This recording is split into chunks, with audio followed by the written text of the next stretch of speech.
For this review we're in the small scale of 1 to 87, and that's because it's a tower crane model. It's the Wolff 166B. The model comes in a Wolff Crane branded box, and we can see it's made by Conrad and it's model number 2035. On the back there's some pictures of parts of the crane, and there's also some technical information about the real crane. We head straight to the Cranes Etc. weighbridge, and the box weighs £5 3 ounces, and that's about 2.35 kilograms. It's a nice quality box, so let's open it up, and the first thing we see is an instruction manual, and we'll look at that again shortly. There's black foam rubber which protects the parts, and there are many of them because this box has 2 layers. Let's take a look at the instruction booklet, and it starts with a comprehensive list of parts. And as you can see, there are many of them. In fact, the review model is missing a couple of parts, and hopefully Conrad will send them over. There is plenty of assembly to do, and some of it is a little bit intricate and fiddly, but basically it's easy enough to follow. It also includes a reeving diagram, and it shows the completed model, although you won't often see it in real life posed with a horizontal jib. There are various configurations also shown on the back page.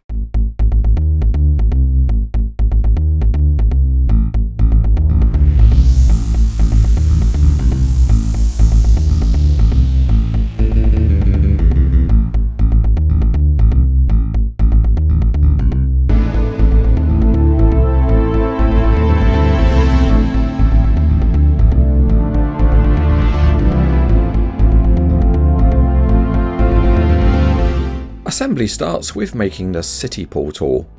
To begin with, the red support frames interlock, and then you need to clip the feet into the concrete beams at the bottom. This is a bit fiddly, but once it's done it does produce something that's quite rigid and strong. The next parts of the city portal are assembled by parts which clip together, and they do therefore rely on stiffness and friction to stay in place. But although this system avoids using tiny nuts and bolts, it does mean that there's some variability on whether parts really clip in place properly. And as you can see, any movement of the overall frame just causes parts to drop off. We continue on by fitting the main crossbeams, and these also just clip into place. And these are actually quite a tight fit, although they do rely on paint thicknesses. And as you can see, again what's happened, that fitting one part has caused another part to pop off. A solution for the small frames is just to use a bit of plastic putty, and then that also makes it a bit sticky as well as clipping in, and therefore it will stay in place. The next parts to fit are the cross bracings, and these suffer a little bit because the pinned connections are too loose. So instead of the pins actually gripping, they just rest in place, and again they easily pop out. But as long as you proceed with some care, you can get them fitted properly.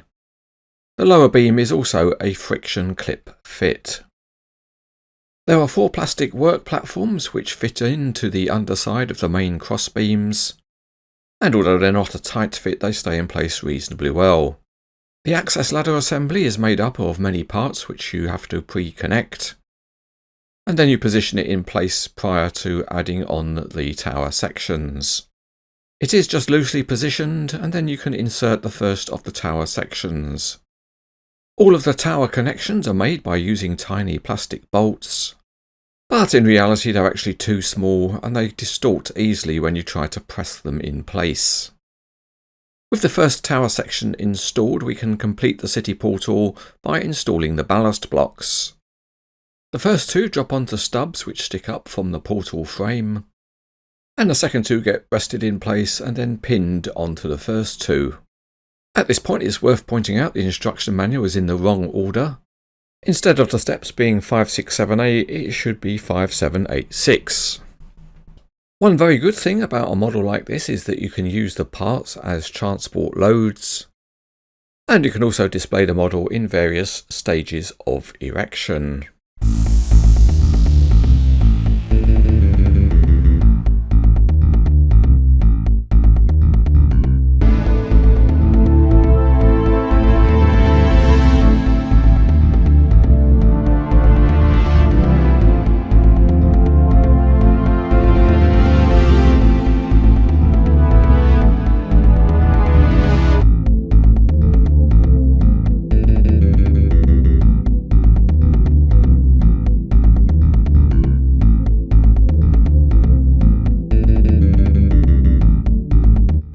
capacity board is provided which clips onto the tower. And this part of the crane itself is a single part, so can't really be used as a transport load. Whereas on the real crane the slewing wing downwards would be a single part, and the upper section would also break down into separate loads. The cab deck has to have some handrails installed, and then the whole thing presses into the side, and it's a good tight fit.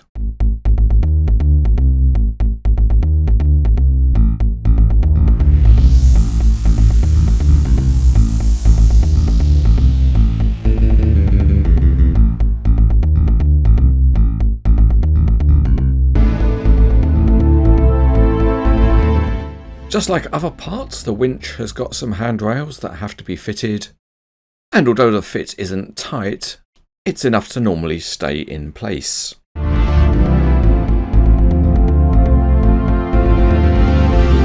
The jib comes in realistic section sizes, so you can configure the length that you want.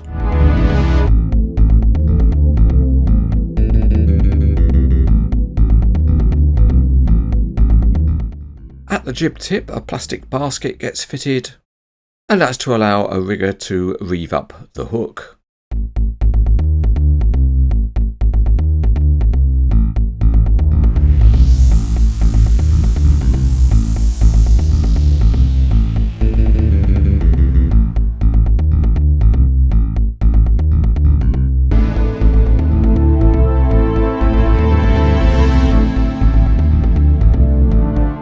The counterweight comes as separate blocks, but they don't have any way to attach lifting chains, so the hand crane comes into use. To reeve up the hook, you use a key on the winch drum and then run off some rope. The winch assembly is a loose fit, so it does move about a bit when you turn the key. You run the rope following the diagram in the manual, and here we've added the usual 2-fall hook block. But a nice touch with the model is that a single fall hook is also included.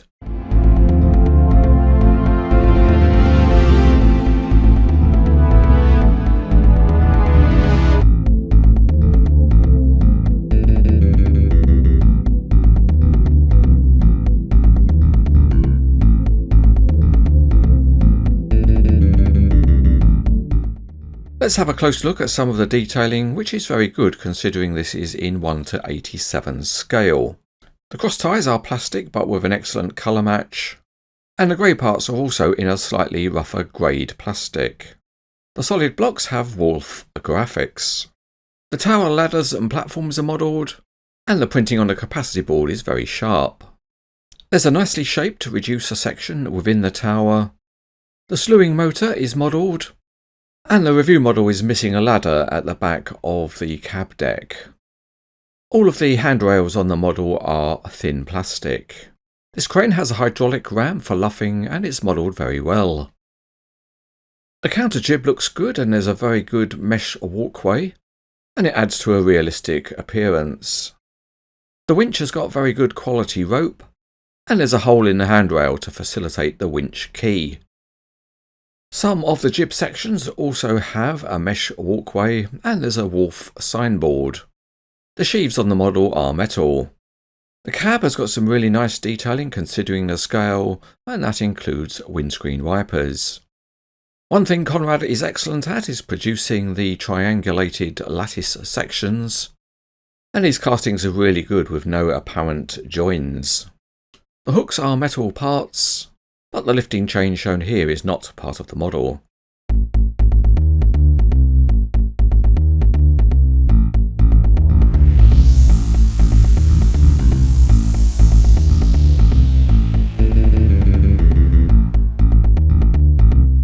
The main functionality of the crane works very well and you can rotate it smoothly. And luffing the jib is also excellent. You do it by rotating the ram jacket. It's a slow process, but it's very precise.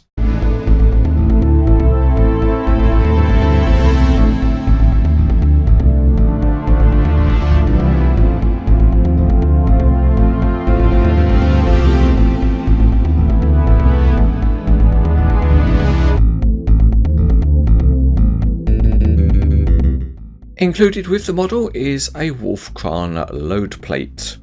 and that helps to keep the tension on the rope.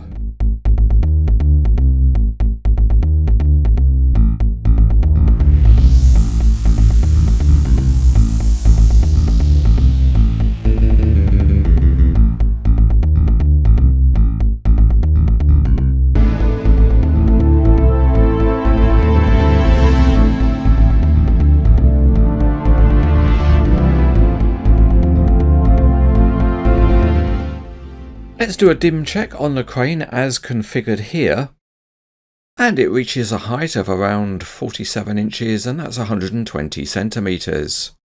But the model can be bigger than that. Using all the parts would add about another 20 centimeters or 8 inches.